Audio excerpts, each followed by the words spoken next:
Hello and welcome to the Pilot 365 YouTube channel. My name's Timothy McMichael and I'm a Senior Support Escalation Engineer with Microsoft.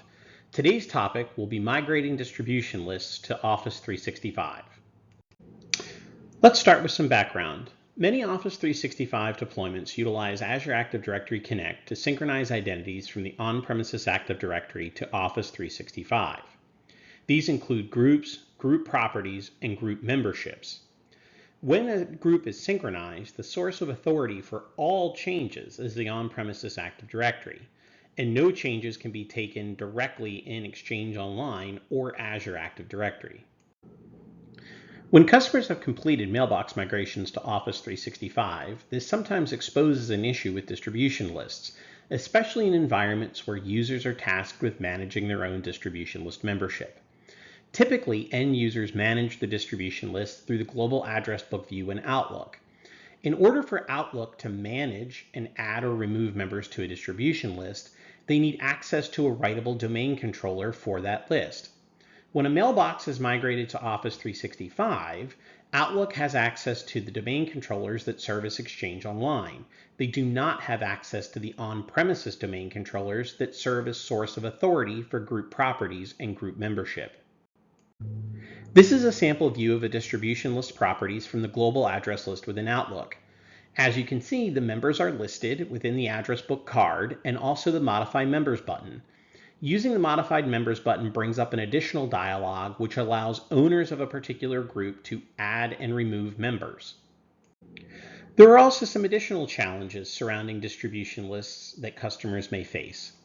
These include customers who are migrating from Active Directory to Azure Active Directory as a sole source of identities and wish to be able to maintain properties and memberships directly in the cloud, and customers who are also decommissioning Exchange on-premises installations, which often served as the provider of management tools and roles-based access controls for modifying group properties and group membership. We also have customers that want to take existing groups and leverage them for new teams and additional infrastructure within Office 365, which cannot be done with the legacy distribution group model, and especially those that are sourced from the on-premises Active Directory. There have been several proposed solutions to the problem of re-enabling end users to manage their own distribution lists. These have included third-party products which integrate with Active Directory and provide an interface for users to modify properties or group memberships, creating custom RBAC roles within the Exchange on-premises installation and allowing users to access the Exchange control panel, and using utilities such as DS Query, which need to be deployed to end-user workstations to modify properties of the lists and membership directly within Active Directory. By far, one of the most popular solutions to addressing this issue is to delete and recreate groups in Office 365. When groups are created directly in Office 365, they become cloud-only distribution lists. Therefore, the source of authority is either Azure Active Directory or Exchange Online. Now, on the surface, this seems like a really simplistic answer to a question, right? I have a distribution list, it has certain properties, it has members, it has email addresses. I can just delete that and recreate it in the cloud. The issue is that distribution lists in the grand scheme of things can be far more complex and can have multiple other dependencies within both the cloud and on-premises installations that need to be accounted for when deleting and recreating a group. A common complexity that I run into when talking about deleting and recreating distribution lists is how to handle group nesting. Active Directory and Exchange on-premises installations allow any level of nesting, including cross-group dependencies. Administrators who are deleting and recreating groups have to manually account for these relationships and try to recreate them in the cloud. This often requires deleting and recreating multiple groups at the same time. Additional complexity can be encountered when we determine that certain groups that are part of the nested structure are not eligible to be migrated to the cloud. For example, you may have a parent DL that has several children.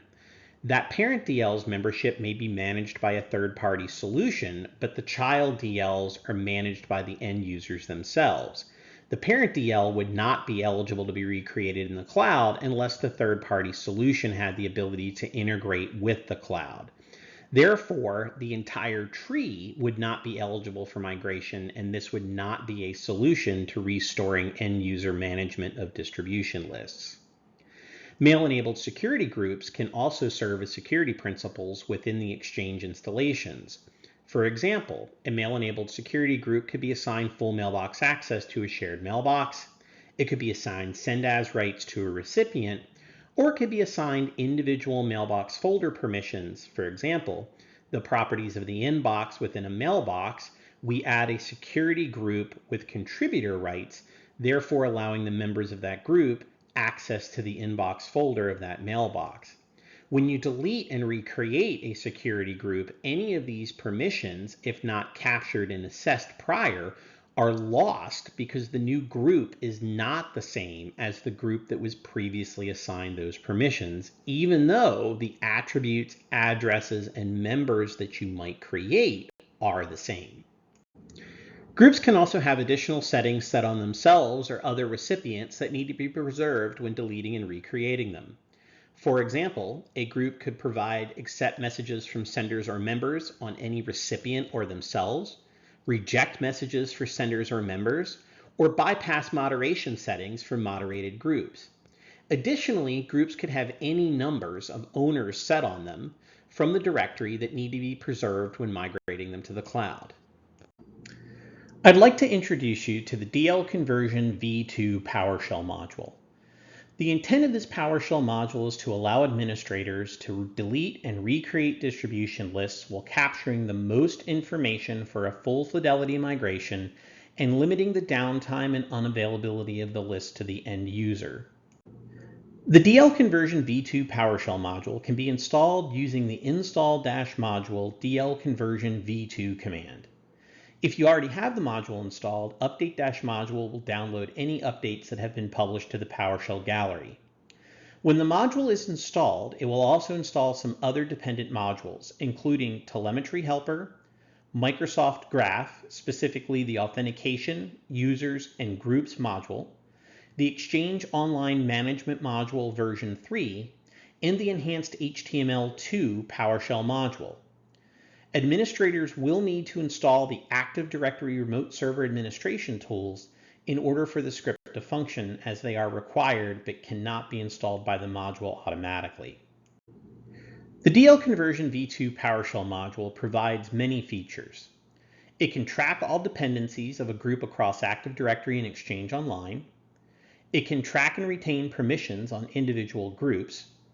It can track and maintain nested group relationships during and after migration. It can recreate the group in Office 365 with full attribute fidelity. And it can create mail flow objects, allowing for hybrid mail flow for migrated groups should the on-premises Exchange organization still be utilized for mail relay. The PowerShell module was written to not require an on-premises Exchange server.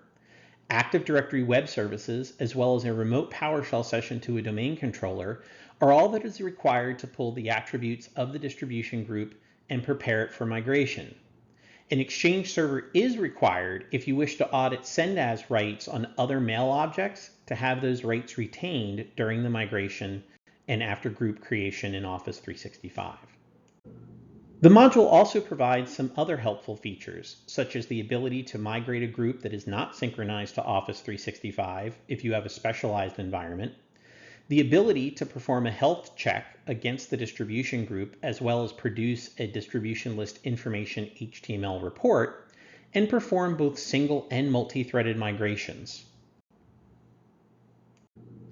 I want to take a moment to look at the permissions that are necessary to execute the DL Conversion v2 PowerShell module. Let's start by looking at the Active Directory permissions required. If a group and all users reside in the same domain, regardless of the number of domains in a forest, then domain admin rights are required in order to proceed with the migration. If a group and users span multiple domains within a forest, then enterprise admin rights are utilized in order to perform the migration. We utilize the connection to Active Directory web services as well as a remote PowerShell session to the domain controller to gather the information required to perform the migration. This is one of the reasons that administrator rights are required, as well as having unfederated access to all groups, users, and attribute dependencies across the domain. The remote PowerShell session to the domain controller is specifically utilized to execute the get_ACLs command on the group to determine send_as permissions, as this command does not support a server switch and cannot be run outside of a remote PowerShell session or directly on the domain controller. Active Directory Web Services is utilized to execute the other commands, which allows us to enumerate the group settings, properties, and gather member information in order to perform the migration. An optional feature is to utilize Exchange server information as a part of the migration. This is required if you intend to use the hybrid mail flow option, which we'll discuss in another session. The Exchange server permissions required are generally Exchange Organization Admin, although you can enumerate the functions within the script and create a custom RBAC role should you desire. The next permission set is the first set of cloud permissions that we utilize to perform the migration, and this is to serve as connectivity for Microsoft Graph. By default, we either need an enterprise application created or a user that has consent to utilize the user.readwrite.all and group.readwrite.all permissions. I generally recommend that you run the connect-mggraph command and specify either the certificate auth connection information or the interactive user credentials that you desire to run this, and validate that both consent has been provided and that the command connects successfully. Please keep in mind, Graph does not support the ability to specify stored credentials. Therefore, in order to use the DL Conversion v2 migration module, you must either run each migration interactively, or you must set up the enterprise app and enable certificate authentication and specify the correct information during the migration process. The last set of permissions are the Exchange Online permissions. The DL Conversion v2 PowerShell module supports both interactive authentication and user-specified credentials when connecting to Exchange Online as a user. Please keep in mind that if you cannot relax multi-factor authentication on individual user connections, then interactive authentication is the only way to satisfy MFA, which requires specifying credentials for each migration. If you're using stored credentials as a user, you must bypass MFA and ensure that appropriate permissions have been established in Exchange Online.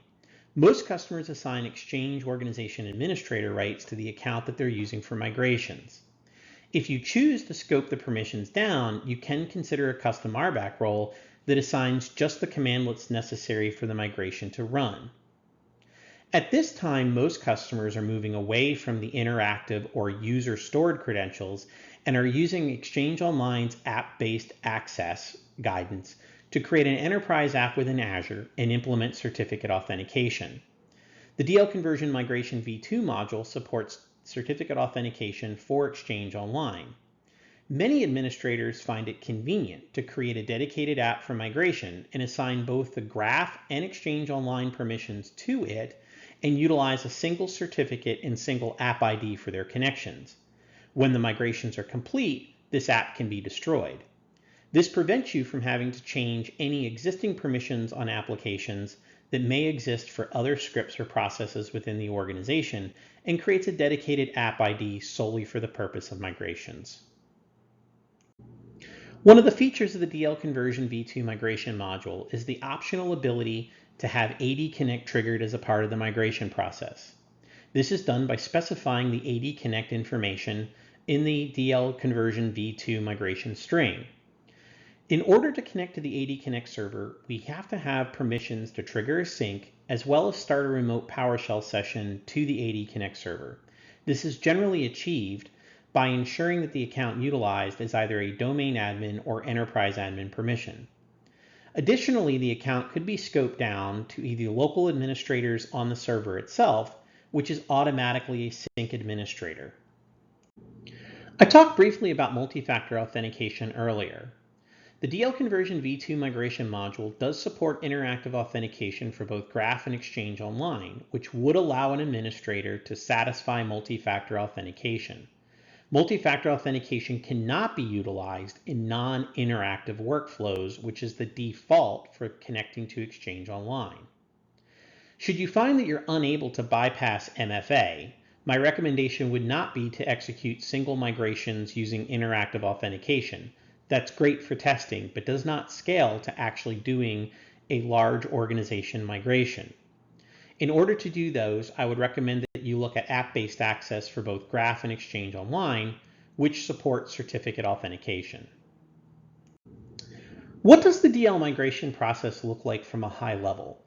When using the DL Conversion v2 PowerShell module, the first step is to go through and validate all credentials and that the PowerShell modules necessary for migration are present on the machine. When these prerequisites have been verified, then LDAP is utilized to gather all settings of the group from Active Directory. The next step is to take those settings and perform a health check to ensure that all dependencies are located in Office 365 and reasonably predict that the migration would be successful to proceed. When this validation is completed, a stub DL is created using a random timestamp in Office 365. This allows us to update the stub DL with all information that might be time consuming, limiting the amount of downtime that the DL is not available to the user. When those operations have completed, the group on premises is deleted, and we monitor Office 365 for the deletion of the group. When the deletion of the group has been detected, then all conflicting settings are updated to the temporary group we created, and the temporary group is renamed to match the original distribution list. The original distribution list on premises is mail disabled and renamed to avoid any conflicts with the group that we've been migrated. And the last step is to update any group membership dependencies on premises, as well as nested dependencies with the contact object that's created for the migrated DL. In future presentations, I'll step through the specifics of this process and we'll look at how this is actually achieved within the directory. Now, it's possible that during the DL conversion v2 migration process, you may encounter errors. Errors are broken into certain sets in the module, and the response to those sets determines whether or not the migration proceeds or fails. The first set are pre-create failures. Pre-create failures are any failures that are encountered prior to creating the temporary DL in the cloud. The migration process handles this by creating a table of pre-create failures, and at the end of the job, when it fails, this table can be analyzed by the administrator in the log file to determine what actions need to be taken. For example, if the DL has 10 members in it, but only 8 members can be found in Office 365, then the error table will list 2 members that cannot be found and advise the administrator to either remove those members if they're invalid or determine why they have a synchronization problem and those users are not present in Office 365. Post-create failures are failures that are encountered after the stub DL has been created in the service, and these failures are not hard failures that stop the migration process from proceeding. Again, an error table is present in the log file that allows the administrator to look and analyze what these errors are and take manual action. For example, let's say that we were unable to add one of the 1,000 members to the DL that we created in the cloud. This would not fail the entire migration. This would put that user into an error state, and that user's entry would be added to the error table. The administrator, when reviewing the failed job, would be able to determine that the user was unable to be added as a part of the migration and advise to manually add that user, which, upon not succeeding, would hopefully lead to them troubleshooting what was wrong with that user between the time the migration started and the time the migration ended. Here is a sample command structure to execute a single distribution list migration with start distribution list migration. You'll notice in this case, I'm using stored credentials for both the on-prem credential and the cloud credential. The additional switches I'm specifying are the group SMTP address, which is the group to be migrated, the FQDN of the global catalog server, where we will connect for our LDAP information, the Active Directory credential utilized to make that connection, and that the Active Directory connection type should leverage Kerberos authentication. The Exchange Online credentials are specified for the connection to Exchange Online. The Graph certificate authentication credentials are specified for the connection to the Graph. And the last two switches are the log folder path of where to store the actual logs of the migration and the DN of the OU that will not be synchronized to allow us to delete the group from Office 365. There are three optional parameters that can be specified to trigger Azure Active Directory Connect. These are the AAD Connect server, the AAD Connect credential, and the AAD Connect authentication method. When these three attributes are specified, the PowerShell module will automatically make a connection to the AD Connect server and trigger a Delta sync as part of the migration operation. This is utilized to ensure that the DL deletion is received in the most efficient fashion in Exchange Online and to allow the migrations to proceed as quickly as possible.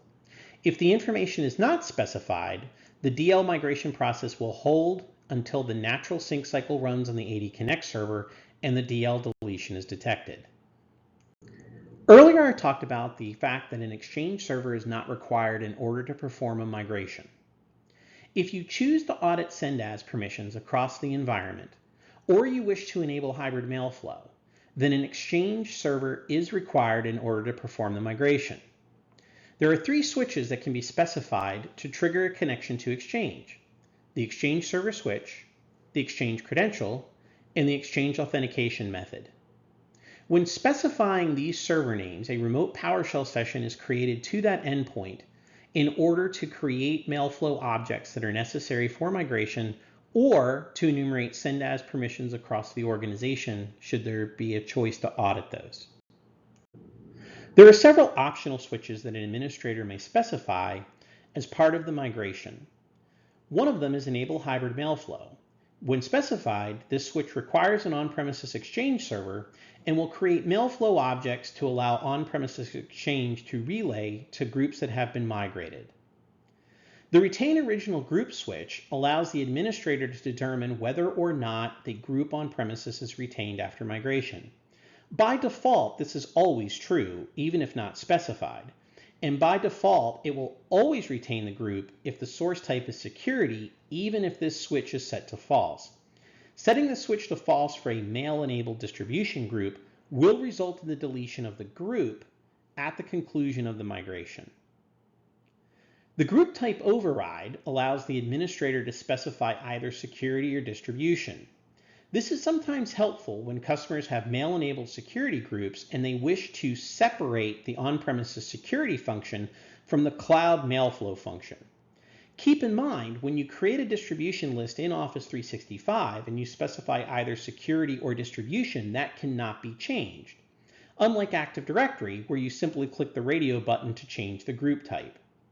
So it's important when you specify this switch that you specify it accurately or migrate the group with the original type if you're unsure. The last switch I wanted to highlight here on this slide is the custom routing domain. In early Office 365 implementations, customers may not have had an onmicrosoft.com domain, but rather may have specified a custom domain that they utilized for cross-premises routing. If that is you, and you would know this, hopefully, for your specific installation, you can use the custom routing domain and specify a custom email domain that is within your accepted domains to route email between the environments if you enable hybrid mailflow. Earlier, we talked about the fact that mail-enabled security groups can serve several security functions within an Exchange installation. In many cases, the enumeration of these security functions would take too long and be inefficient to do during the migration process itself. The PowerShell module does support the use of 5 switches: use collected send as on premises, use collected full mailbox access on premises, use collected full mailbox access Office 365, use collected folder permissions on-prem, and use collected folder permissions Office 365.